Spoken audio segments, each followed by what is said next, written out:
Yeah, because it was forgotten and they. Yeah, and I forgot it as well. So anyway, mea culpa, Okay. mea culpa, mea maxima culpa. So you're So recording. That's important. yeah, I believe I'm recording. Um, anyway, you can tell from my mea culpa that I'm an old Catholic altar boy, and of course, as somebody stated when we started into this, uh, I don't remember hearing much about Mary Magdalene when I was going through the Baltimore Catechism, and throughout my entire life when I was living, living that part of my life anyway, which has such changed drastically. And just a quick little personal story, which I'm kind of bouncing off of what Mark said.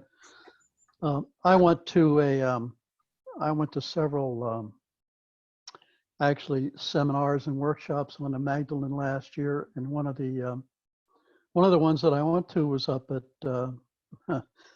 Omega, and the lady that presented it was a gal named Megan Watterson, and I knew there were going to be a ton of people up there, and mostly women, and I was really concerned about how I introduced myself. I didn't want to be the target or the brunt of some radical people, because I don't think that I fall into the same category that a lot of other men do when it comes towards the feminine and the masculine. So my introduction was essentially what Mark just said before, that my daily life is a struggle between the masculine and the feminine, the divine masculine and the sacred feminine. So that really has a lot to do with my interest in the Magdalene, and also because of the fact that I spent a great part of my life trying to really understand and know who the real Jesus is. I mean, the man that walked the face of this earth, and not the person that the Roman Catholic Church has told us that he is, because I've awfully found them wide of the mark. So anyway, let me just kind of refresh what we're talking about here tonight. And I build this as a conversation, and I call it Awakening to the Magdalene. And so I've seen, at least in my lifetime, in the circles that I travel around in, that the divine feminine is enjoying a very, very powerful resurgence all over the globe. And I believe amongst the many, many incarnations of the divine feminine, there is one woman that really, really stands out, at least in my mind, in my experience, and that woman is Mary Magdalene. So who is this enigmatic woman? An enigmatic woman. To me, she was a very influential spiritual teacher and a woman ahead of her time. But I think very, very sadly, very few people recognize that truth. And a lot of that has to do with the patriarchal Church of Rome that has tried to silence her voice and actually taint her reputation for over 1,400 years. Pope Gregory denounced her as a prostitute in 594 in a sermon. And in 1969, the Vatican reversed that decision and recognized her as a saint. So to me, that says something about the religion of my youth, going from a prostitute to a saint, miracles notwithstanding, but nevertheless.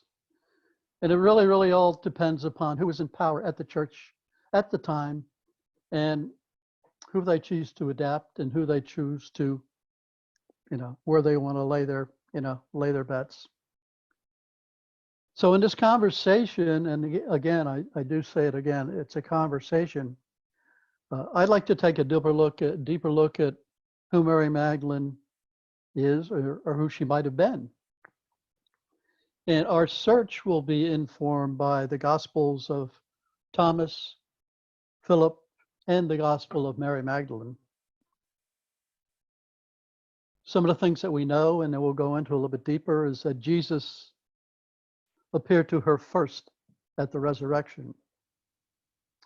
So we'll talk about what her relationship was with Jesus. Were they lovers? Were they married? Did they have children? How did she become known as the first among the apostles, or the apostle to the apostles? Did Jesus refer to her or regard her as an equal, as a co-leader, as a teacher, and a spiritual master in her own right? So these are questions that I bring to you, and questions we'll try to cover in our conversation. And I'm just going to pause there for a minute and see if there's any thoughts on that little intro piece there. I also heard somebody mention a goddess and the divine feminine. I've heard that come through a few times.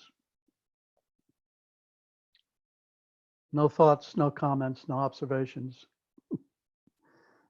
This will probably go a lot quicker than we thought then, folks. I have an observation.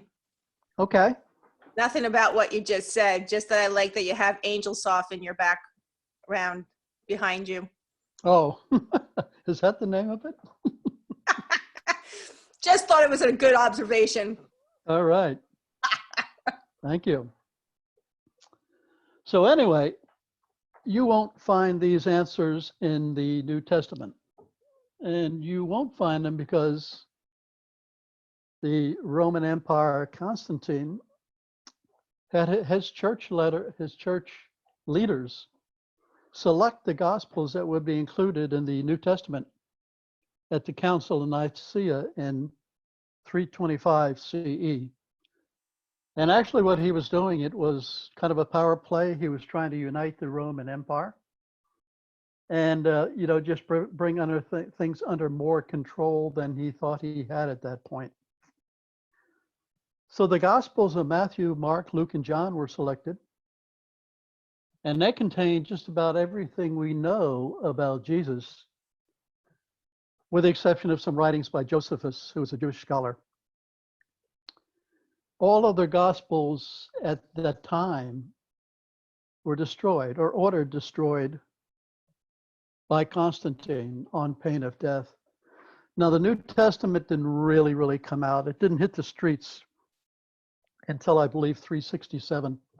But essentially, these were the Gospels that were selected. They were, I guess, they were the ones that had the divine rights that were in power at that time.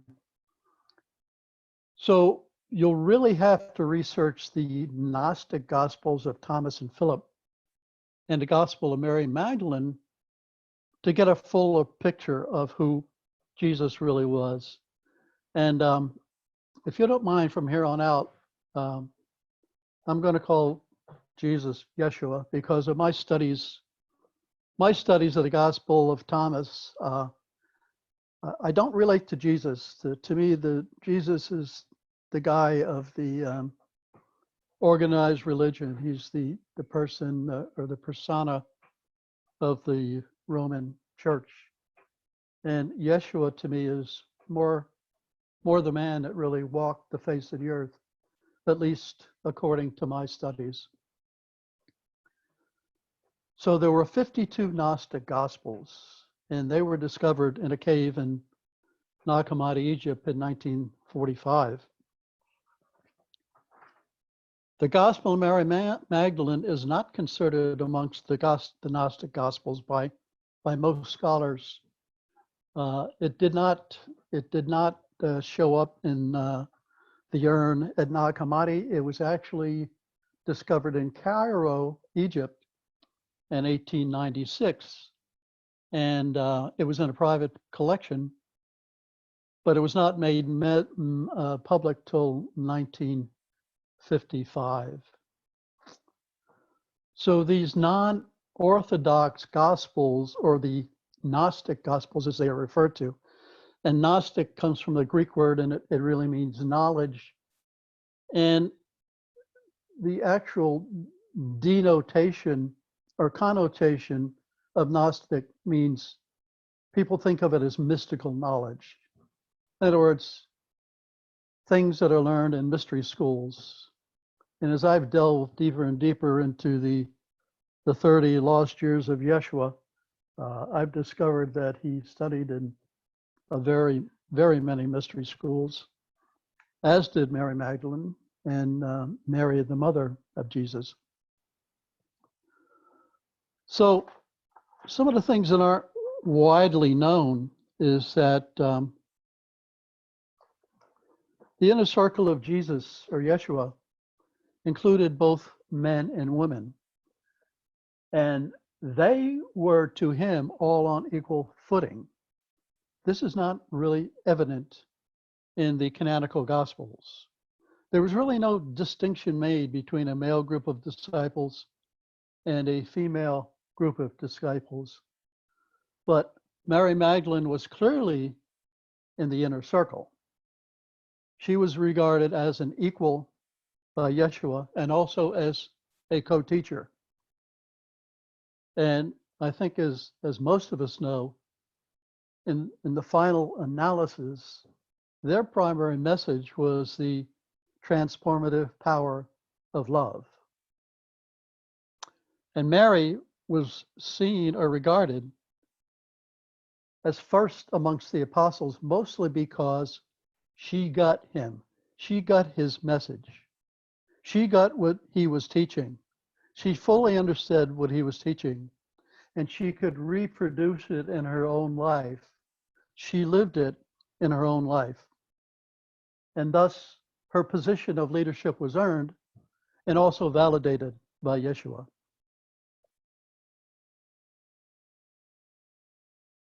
So I believe, and one of my primary sources for a lot of the research that I've done is a book called The Meaning of Mary Magdalene by Cynthia Bourgeot. I've studied with Cynthia for probably 6 or 7 years and known of her for about 12 years. And she's a brilliant woman. She's an Episcopal priest. She leads a thing called the Wisdom Way of Knowing, which I first got involved in down at the Moravian Seminary in Bethlehem, and then actually brought up to Sparta at St. Mary's with my friend Reverend Debbie Brewer Wilson.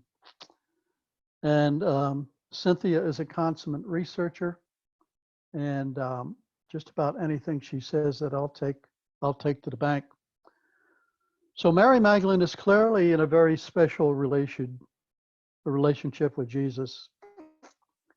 She is known as a beloved disciple, and that also appears to involve some sort of an erotic component as well. We hear from the Gospel of Philip that Jesus loved Mary Magdalene more than the others, and many times would kiss her on the mouth. She's referred to as his koinonos, which means companion in Greek, and is said to have continuously walked with the Master. In the Gospel of Mary Magdalene, Peter says, "We know that he loved you more than all other women." So thus, they enjoyed what is called a great unsayable love. Their love was described as a unitive love, and we're going to go a little bit deeper into this later on. And it was a love that was grounded both on earth and in heaven, and it's available to all who are open to it. So let me pause there. Anything new, earth-shattering, or riveting that anybody wants to comment on?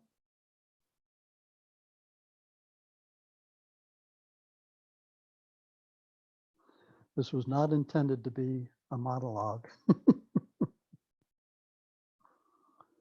All right, I'm going to continue on. So the canonical Gospels provide us further evidence of the special relationship between Jesus and Mary Magdalene. She was present at the crucifixion, standing there with Mary, the mother of Jesus. Mary Magdalene was also present at the burial of Jesus. And most significantly, Mary Magdalene was the first to witness the resurrection of Jesus.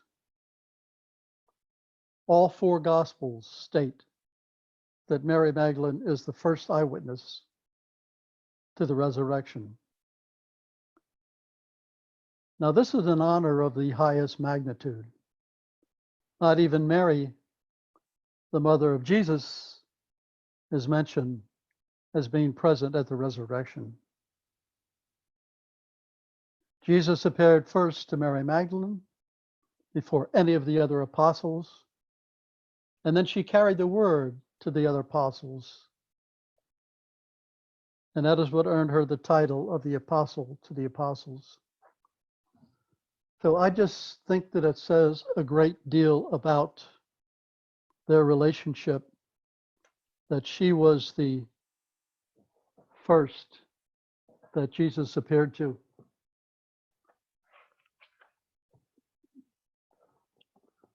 So there's a couple of things that I'd like to read out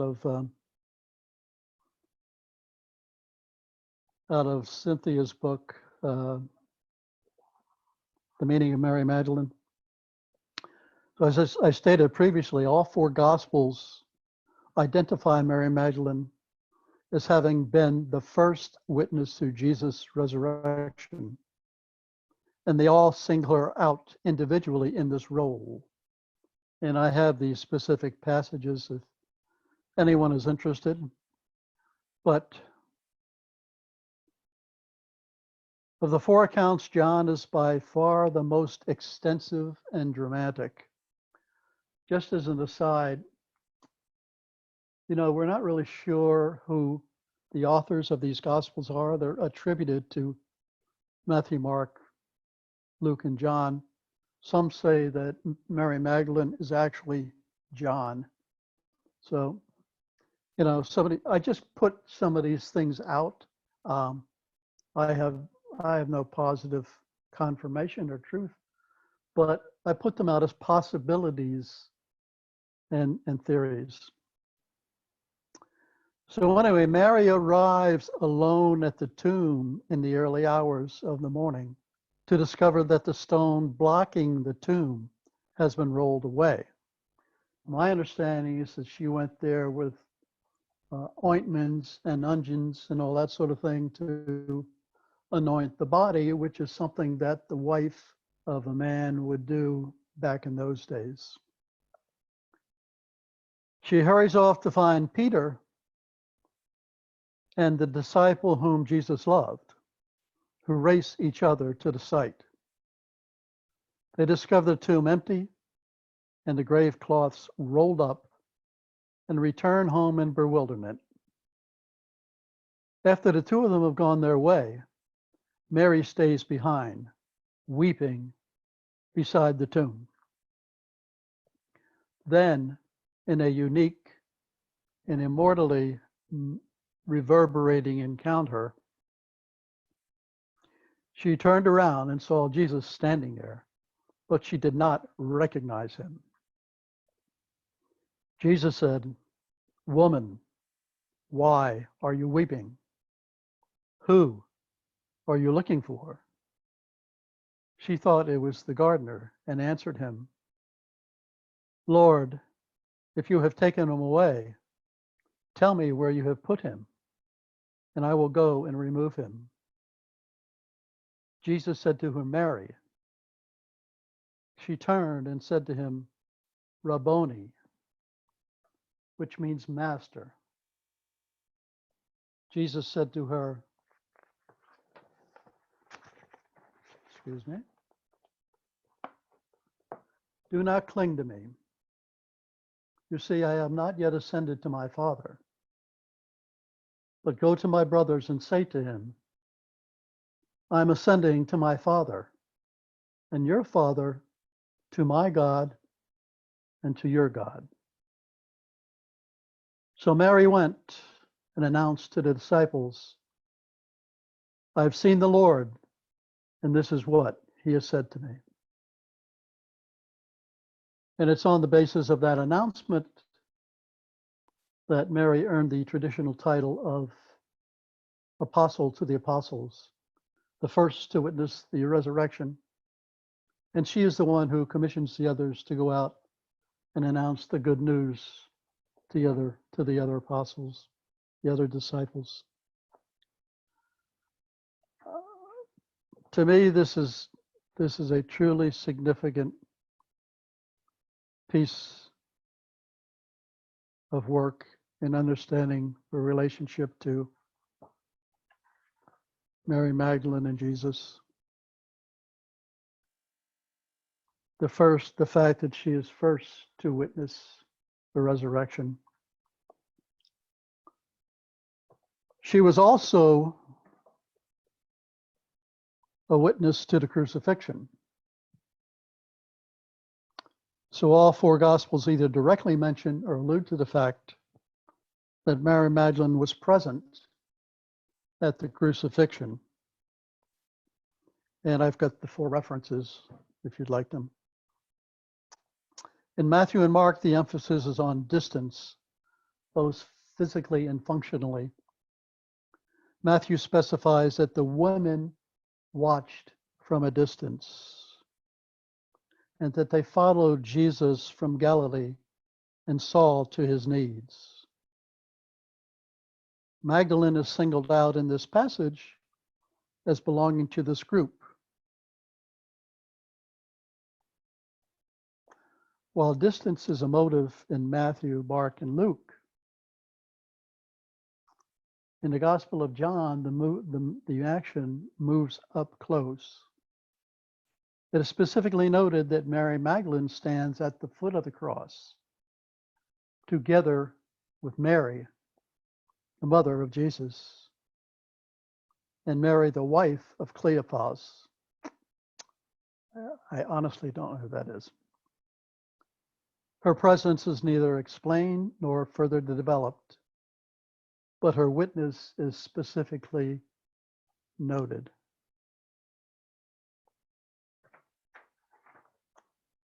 And the last piece, Mary Magdalene as the witness to the burial of Jesus. In addition to her prominent role in the resurrection narrative, 3 of the 4 Gospels also specify that Mary Magdalene was a witness to the burial of Jesus. The specific citations are, well, I won't give you the specific citations, but it is Matthew, Mark, and Luke. John is not involved in this one. In no case is this a solo witness. Mary Magdalene is always accompanied by at least one other or the group of holy women.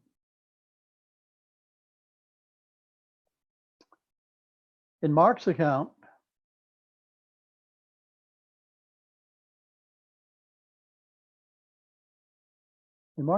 there's no mention of a motivation for the action. And he seems to comment on it from a position of explaining why that the Marys will be able to find their way back to the tomb on Easter morning. Joseph took the body down and wrapped it in the linen sheets he had brought. He laid the body in a tomb that had been cut out of the rock and rolled the stone across the entrance to the tomb. Now Mary of Magdala and Mary, the mother of Jesus, took note where the body had been laid.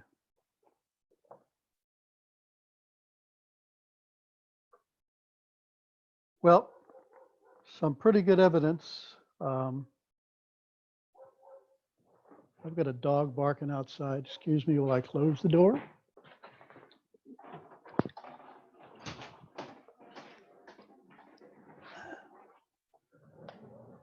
some pretty good evidence of her her participation in the resurrection, the crucifixion, and the burial. Any thoughts on that one? John, Yeah. I've been listening to what you were saying, and I was thinking that it sounds almost like she was a big helper to him, and she kind of represented the women, and he respected whatever she said and did. It doesn't exactly bring out any more personal relationship, if you know what I mean. Uh-huh. I was wondering if there was anything written on that. I mean, it's good that he, you know, recognized her because she was a woman in those days. That was a no-no. Right. Yeah. So it was good that he respected the women and the women followers. And I also noticed that you said that the women stayed behind as if I guess they did that thing where the men went first in those days and the women followed. And then I guess the women caught up with him and attended to his needs, as they put it. Yeah, I'm not sure about that any more piece. personal stuff that was written about between them. Yeah, we're definitely going to get into that, Donna. Okay. I was just really, I was laying out the case of how significant she was in, you know, the resurrection, which to me is extremely such significant, and also in the crucifixion and the burial. She's just not somebody that's lost in the crowd. She's Right. there. She's there. She's one of the three Marys. Yeah, I believe, I'm not positive, but in those days, I believe it was only close family that was allowed to the graves. You mean like in these days? Oh, well, yeah. This day, everybody goes to the grave. Yeah. But I thought back then it was only, you know, close family, which would mean she was more significant than we know. Yeah, And well, that's the third Mary, I was wondering about her too. I know you said you didn't find anything on her, but I was thinking that Mary, his mother, had other children, and perhaps she was the wife of one of the children. Because it would be family that would be allowed to the grave, not a whole bunch of other people. And either he married Mary Magdalene or they were just together. Yeah. Well, we're going to go a little bit hear further. more. We're going to go a little bit further into the relationship. I just wanted to get some basics down, you know. So, you know, I'd said that he had both male and female followers, and clearly she was very much one of his top followers, key followers. So I thought I saw Darylyn come on there for a minute. I did. I was just interested, to me, of somebody that's being that significant and that they are constantly around him when he, before he dies, when he dies, when he resurrects. It's just, I think that she's, what you're saying, I just think that she's more, somebody more significant to him than just a major person, a major woman that has a following, that she represents the women. I think that she, in my mind, would be his significant other in a relationship. Just to know a little bit about what your human needs are. Somebody that's around him that much just signifies to me that she's more to him than just the head of a woman's group in today's words. Right. Yeah. Yeah. And I would certainly agree with that. And that's one of the reasons that I wanted to lay some of these basics out, you know, to kind of lead you into the fact that she was first among the apostles, and the apostle to the apostles. And did anybody else have anything they wanted to say before we move on here?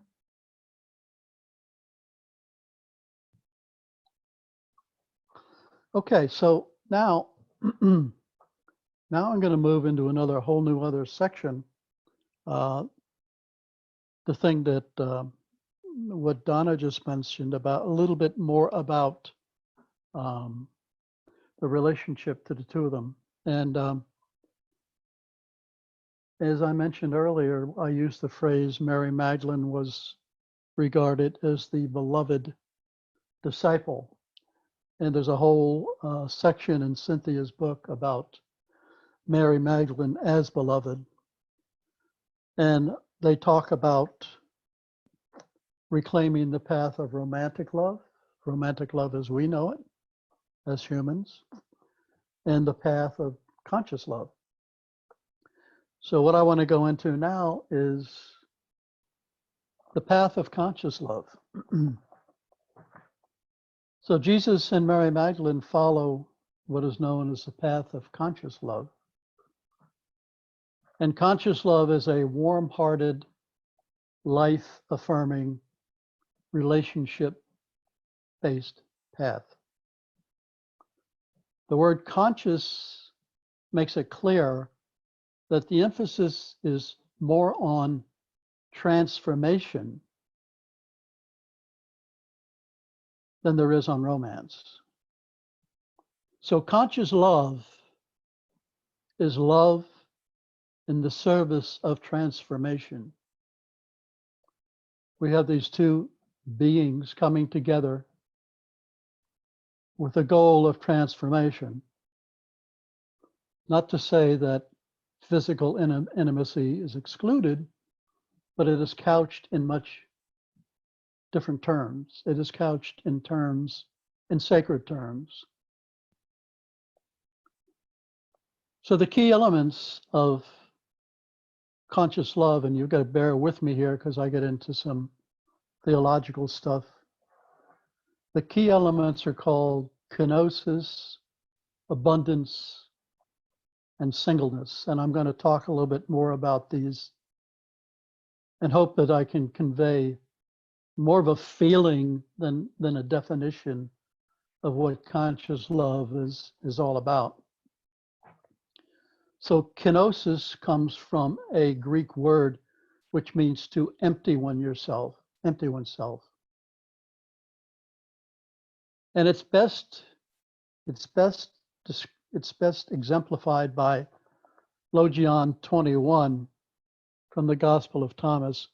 When I say Logion means it's really just a saying. The Gospel of Thomas has 114 sayings that are attributed to Yeshua.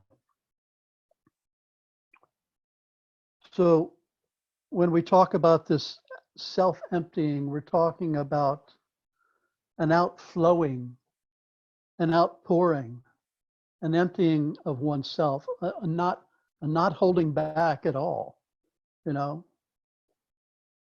And so in the Gospel of Thomas, when Jesus is asked to describe his students, he responds, "They are like small children living in a field not their own.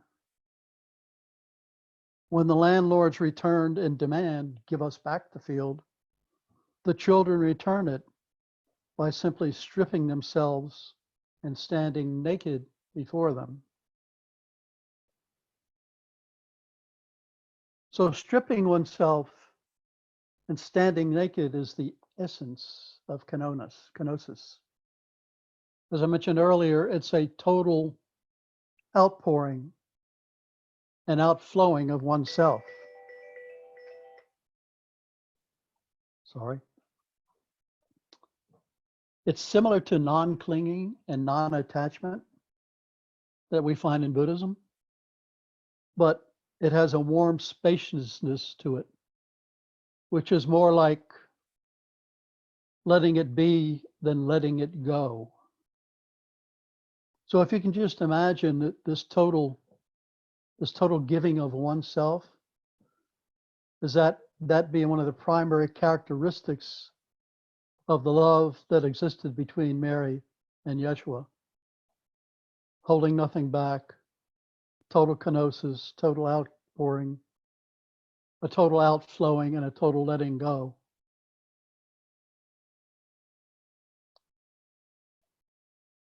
Do you have a sense of what that's about?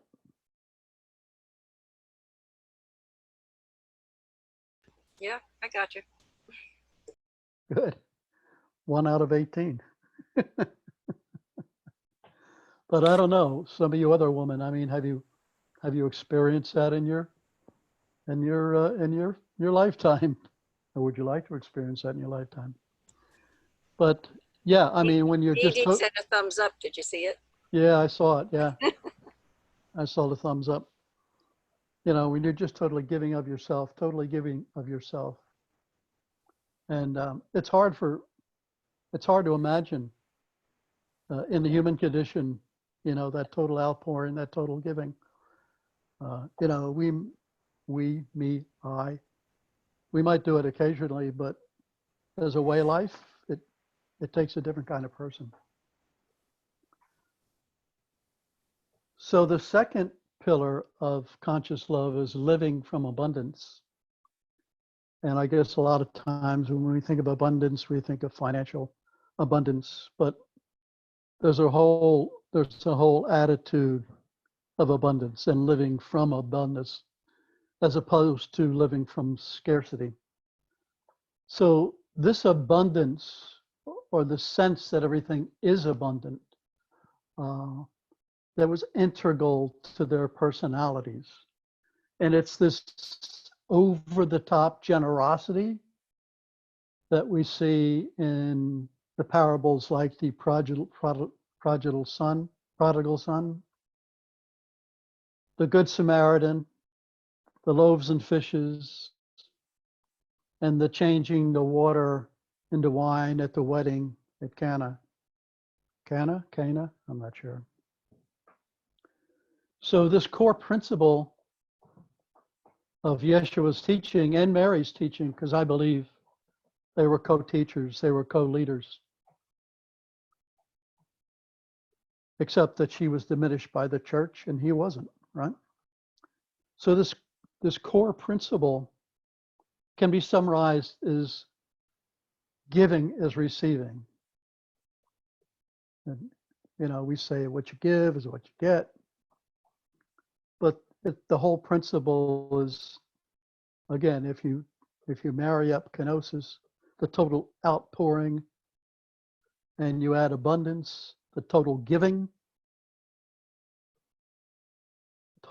is receiving.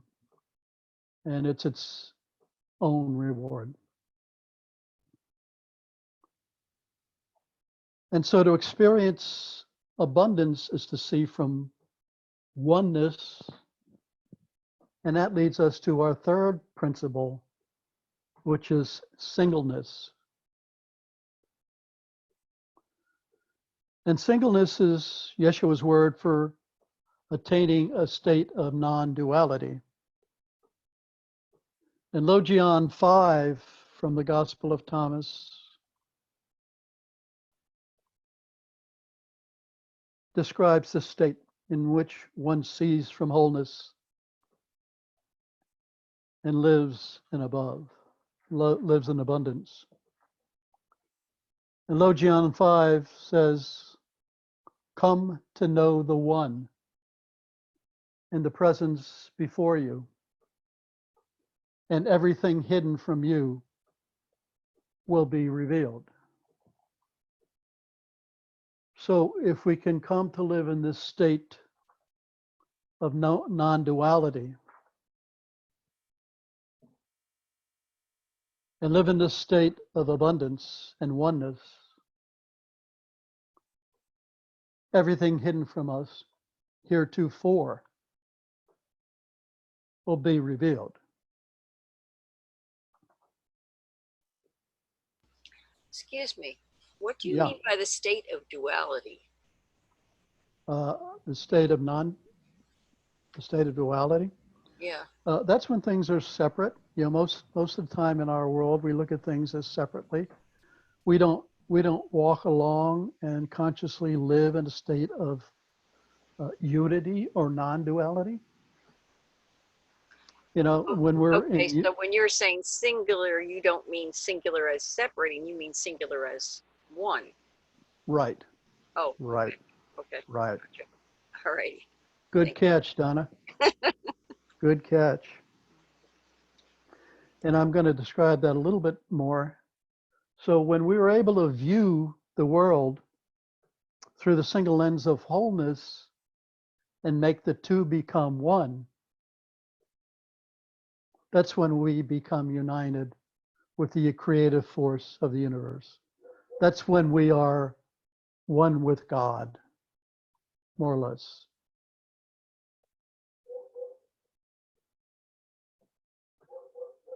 So this becomes clearer in Logion 22. And let me read that to you. When you are able to make two become one, the inside like the outside, and the outside like the inside, the higher like the lower, so that a man is no longer male and a woman female, but male and female become a single whole, then you shall enter in.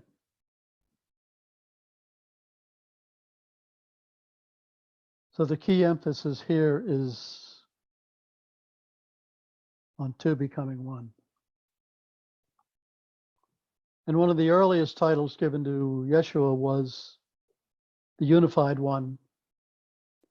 And this speaks to his state of inner oneness and his status as a spiritual master. And I believe that Mary Magdalene also was a spiritual master.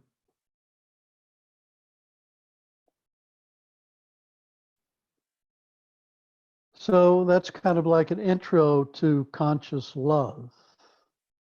Is that understandable? Is that clear? I mean, can you sense it? Can you feel it?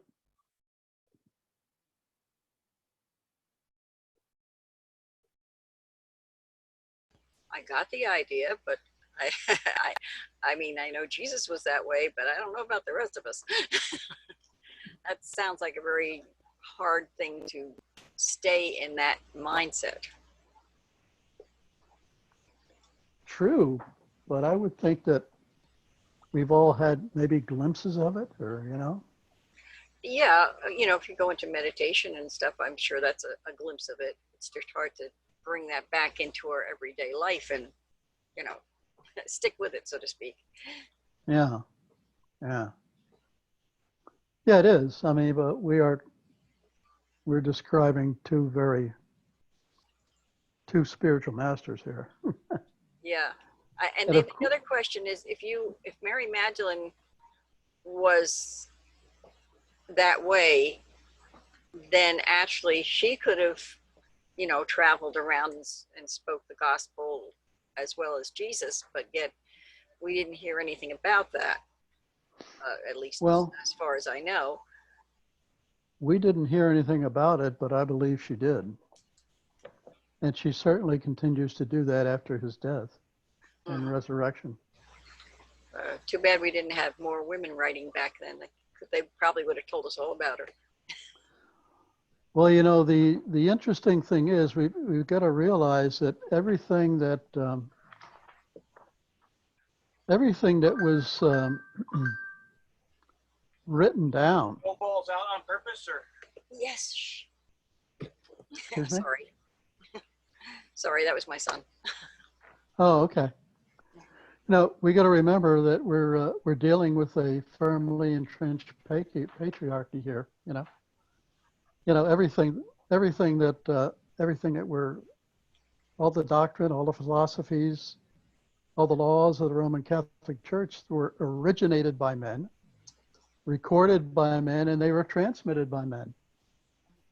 So, and that's because, it was believed back then that women caused us to be expelled from the Garden of Eden, and they seduced us into committing sins of the flesh.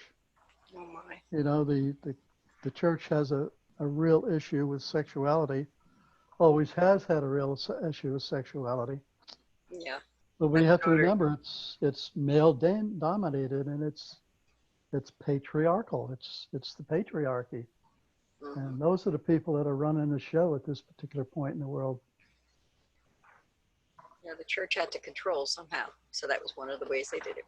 Well, that's one of the biggest issues I had with the church, power and control, you know?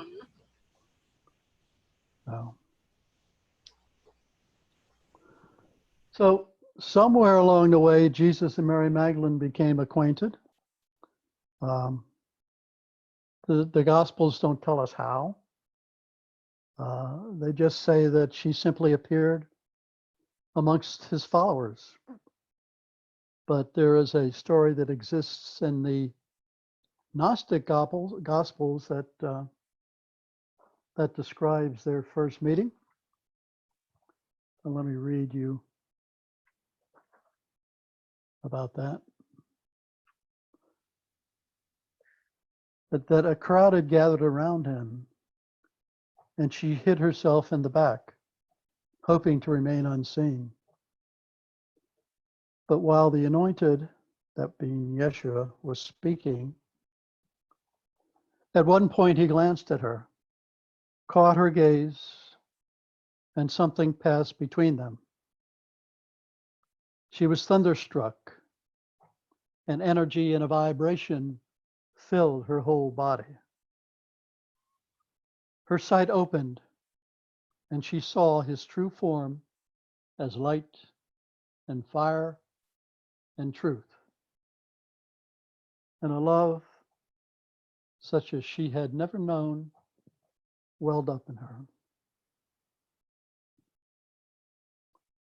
So I'm not sure that this story is literally true, but the honesty of it speaks to a strong energy that passed through them at that initial meeting, that initial moment of impact.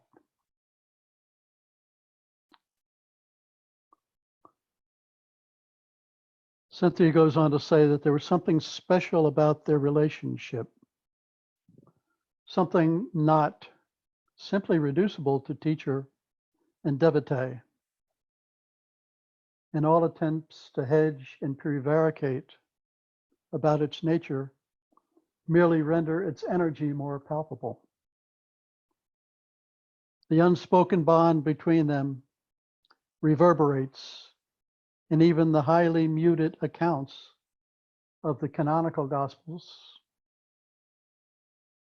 while the Nag Hammadi Gospels make no bones about naming this energy for what it is.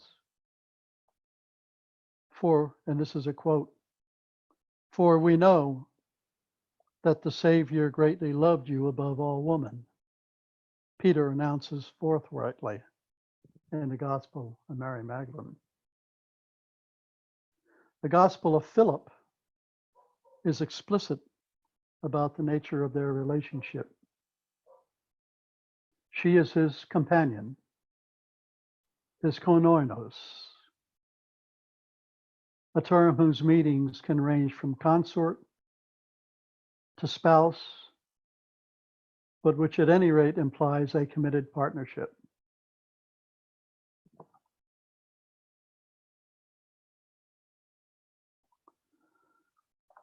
And so,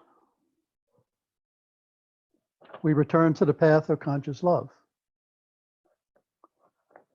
The love that existed between Jesus and Mary Magdalene was not the melodramatic version of romantic love so popular in Western culture. Their love was a profound spiritual love that was transformational for both of them in its very nature, in its essence. And in conscious love, the energy is always radiating outward. This is the kenosis. This is the outpouring, the outflowing.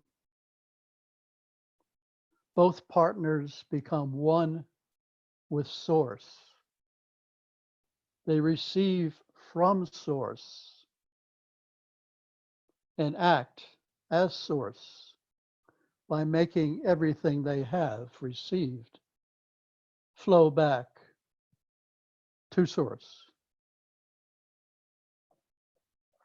And their relationship with source, or God if you prefer,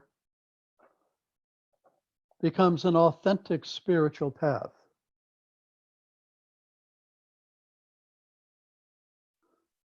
So the path of conscious transformation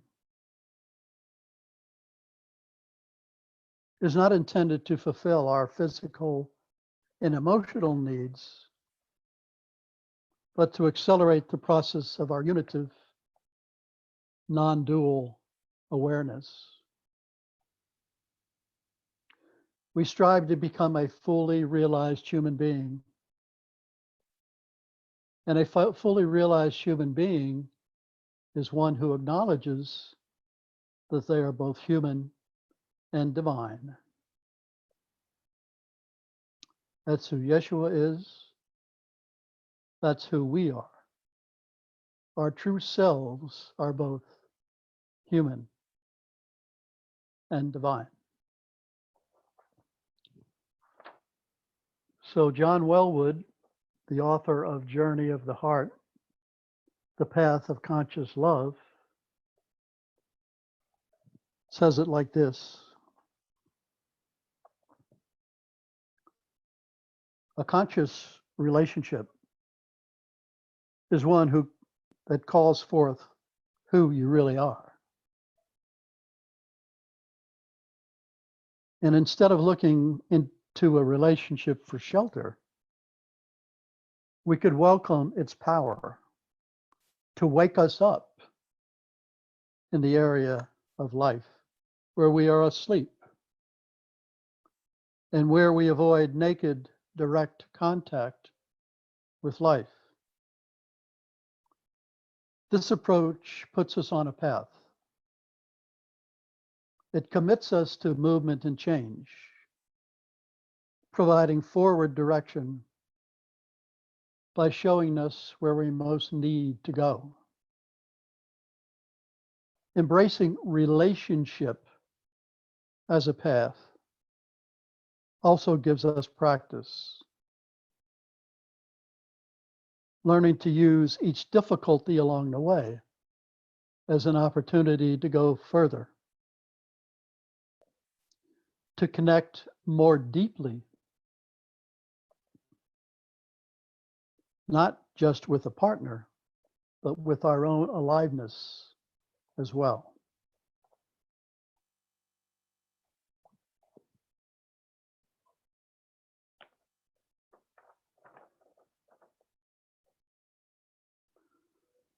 So on the path of conscious love, Jesus and Mary Magdalene have reconciled their opposite polarities, and the two have become one.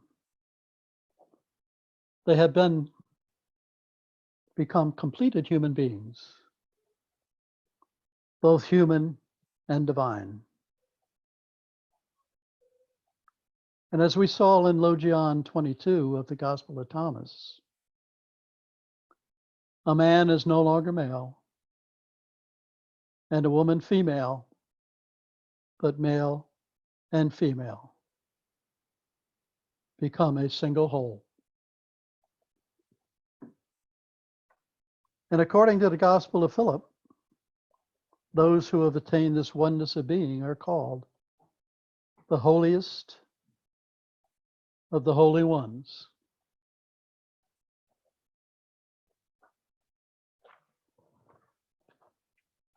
So that's what I had this evening on Mary Magdalene. We got about 15 minutes for questions or discussion.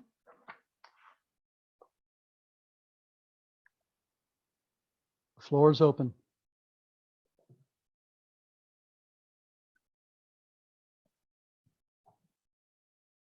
I read an article about Einstein. Can you hear me? Yeah.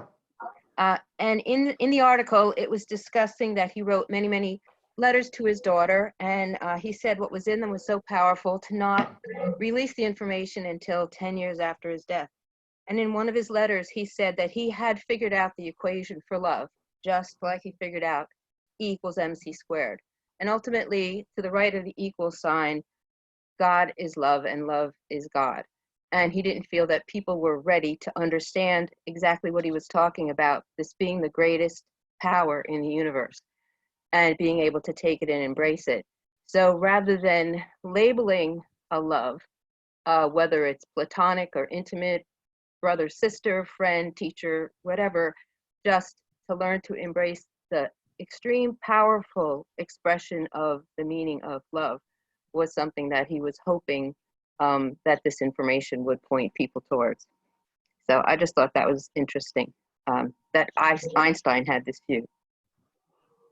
Yeah, and actually, if you get into Cynthia's book, there are formulas that involve kenosis and all of that sort of thing. I mean, the whole cycle of life, death, and rebirth, or if you will, in the Paschal mystery, which is the Catholic version of it. Christ is risen, Christ has died, Christ will come again. He comes as love. He taught love while he was here. He comes back as love. And I think that every incarnation we go through, that puts us more on the path of love. I've heard Chris Fritsch, one of our ministers, say a lot, the only reason we're here on this earth in this incarnation is to learn how to love.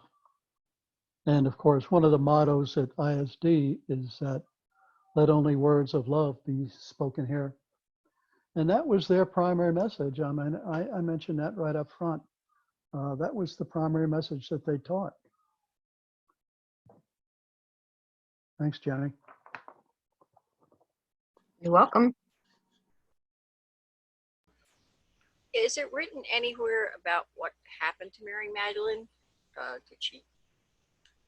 Where did she die? Where did she wind up in her life? Well, I'll give you the broad brush view of it. As I understand it, her life was in danger. Some of the other people in her family's life was in danger. They left first and went to Egypt. And then I understand that on a ship without sails, they wound up in the south of France. And there's a lot that's written about what's known as the Languedoc, which is just north of the Pyrenees. And I think she landed first at Sainte-Marie-de-la-Mer, and that's where you get into the whole story, all the stuff about the Black Madonna, the various places where there are chapels, a Mary Magdalene Cathedral, the whole story about Rennes-le-Château. And there's actually allegedly another gospel that was written and discovered in southern France that's been protected and at the cost of some life and land and all that sort of thing. It's called the Gospel of Arca, which is one of the villages in southern France. There's a very, very interesting, you can find a lot of that story in Holy Blood and Holy Grail, which was, I think that was written back in the 80s. Holy Blood and Holy Grail. It was written by three guys, Michael Piaget, Richard Lee, and Henry Lincoln. And that's about the secret bloodline of Jesus, the Merovingian bloodline. There's the book, if you can. Holy Blood and Holy Grail, if you're interested in that. Awesome. I see it. Thank you. Yeah. What I really liked about this book is I saw an interview with Henry Lincoln, and he was being interviewed by one of these hard-nosed investigative reporters. And she was like, well, how can you prove this? And how can you prove that? And how can you prove this? And he said, I'm not trying to prove anything. I'm not saying it ever happened. I'm just saying it's a possibility, you know? But it's Holy Blood, Holy Grail is a very, very interesting read if you're interested in the Magdalene and what happened, you know, after she left the Holy Land. One of my other favorite books is called it's this one. It's called The Expected One. I see it. And this was written by a gal named Kathleen McGowan. And Kathleen McGowan is believed to be a bloodline descendant of Mary Magdalene. And she started having dreams and seeing visions of the Passion, the Crucifixion, and places in southern France that were associated with Mary Magdalene. And she took 2 decades to write this book. And she claimed she had to write it as a fictional novel to guard some of the secret societies and the information that she received from previously undisclosed sources. And that's where I find the Gospel of Mary Magdalene. It's she says, like I said, she had to write it as a fictional novel, but I think a tremendous amount of research went into it.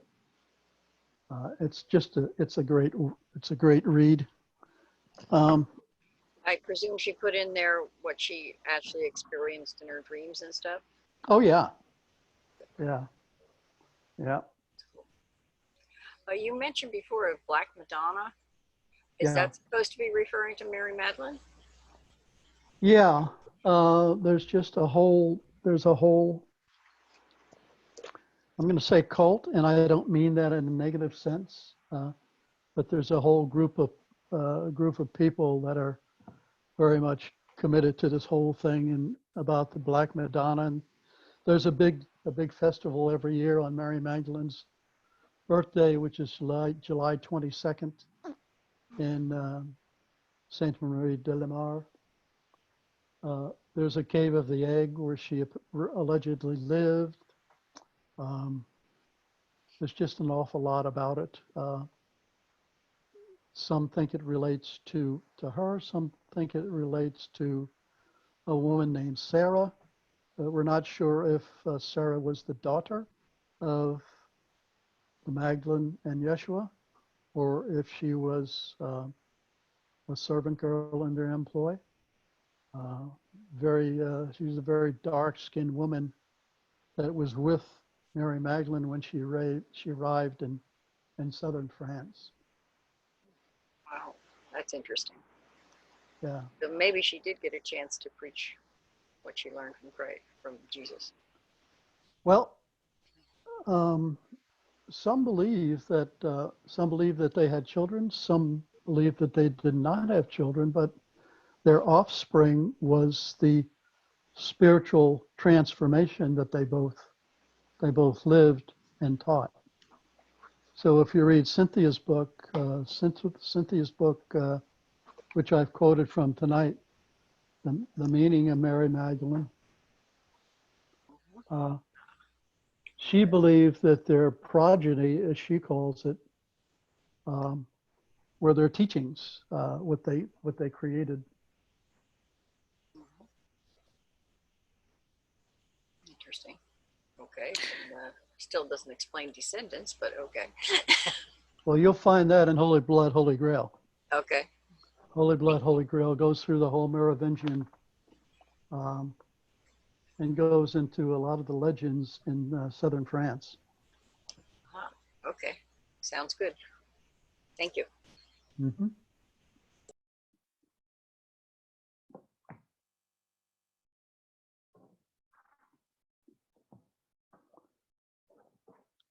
Anything else from anyone? Reverend John, the book you mentioned, The Path of Conscious Love, that was just a reference to further define that type of love, or have you read the book, and is this topic discussed in that book? Do you know? Well, Cynthia's book, The Meaning of Mary Magdalene, Mm-hmm. it has an awful lot on the path of conscious love. Oh, okay. The other book that I mentioned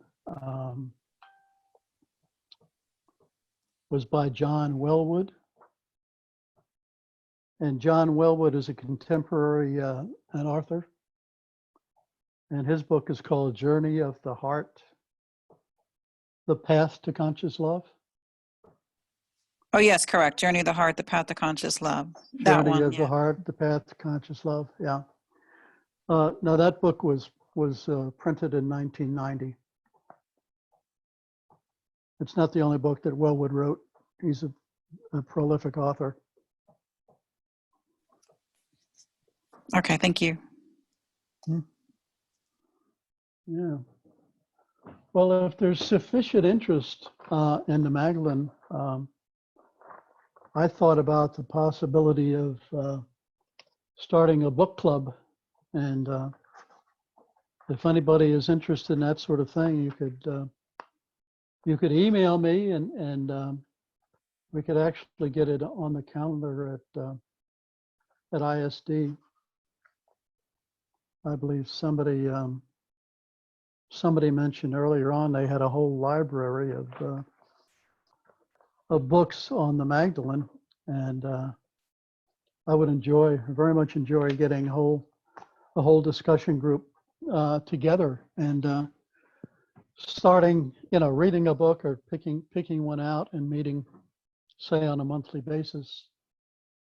So would that be of interest to anybody, or?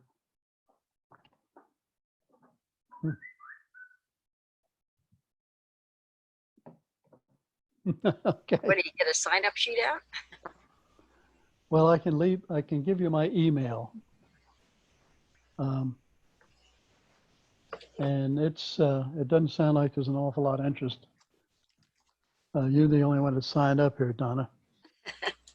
But Well, there might be interest in you to know how to go about doing it, and where do we find all these books? oh well, I'd be happy to lead the group. That's not the issue. Oh, okay. But my email is JV, as in John.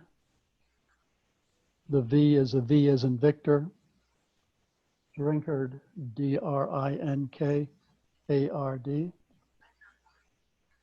with the number 3 behind it, at verizon.net.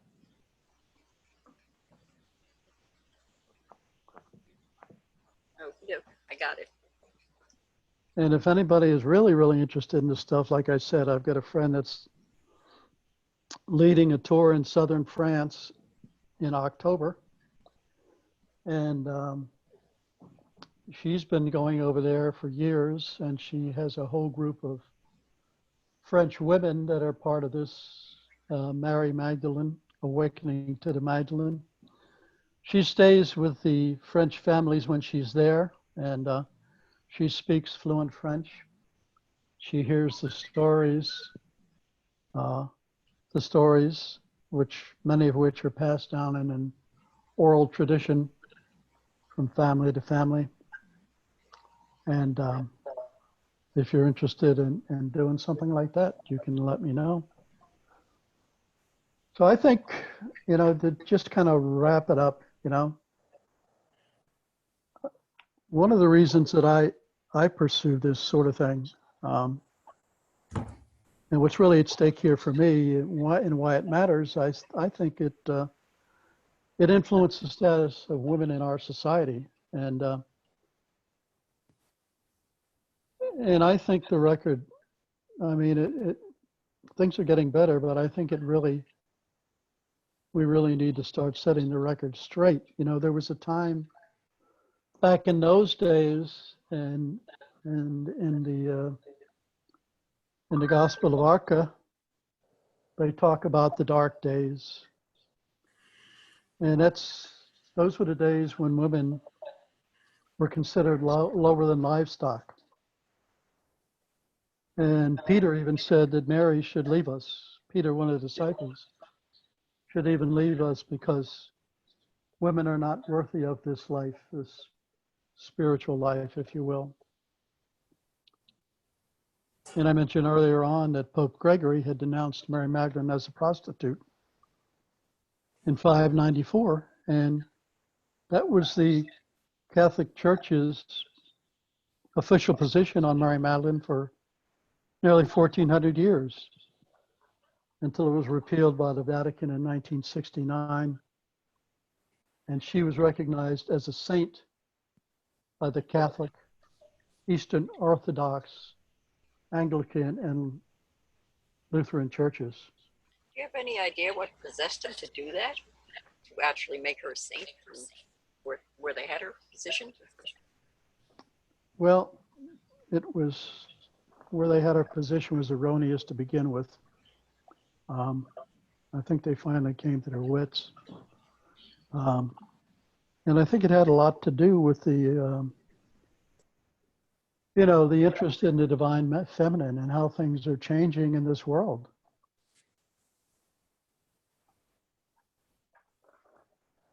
So They actually made her a saint. I mean, that's going like kind of one step overboard with the Catholics. I mean, I can see them saying, okay, well, maybe she wasn't a prostitute, she was just a follower or whatever, but they actually went one step further and calling her a saint, which I was just wondering how they came about that decision. Well, I'm of the opinion that there are a lot of dark secrets in the Vatican that'll never come to light. There was probably sufficient information for them to warrant making her a saint, but it was just kept under wraps for 1400 years. That's, I guess, an issue that I have with the religion of my youth, that I don't feel I was ever really told the truth on a lot of things, or maybe it was half-truths, and lies of omission or cover-ups. Yeah, I felt the same way. I grew up in the same religion. Yeah. And that's why my quest has been one of really trying to understand who Yeshua was, the real person, and also Mary Magdalene, who appeared to be so fairly closely related to him. Okay. So folks, I don't want to drone on. We're at 9 o'clock.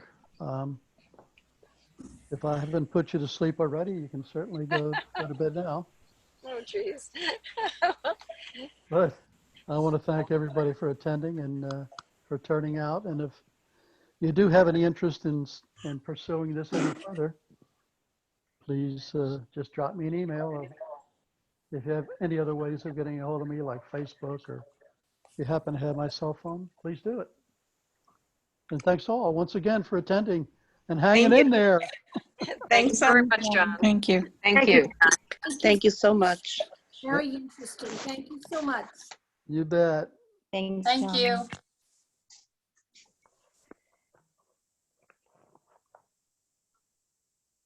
Just to mention, John, Dee Dee, I don't remember what her name was. She, in the chat, wrote that she would be interested in joining a group such as you were speaking about. Oh, okay. Great. I don't have her contact information, unfortunately. I know, but so if it's announced somewhere at church or in our emails, she may join up. All right. You did a maximum of 23 people, and but 19 were mostly there the whole time.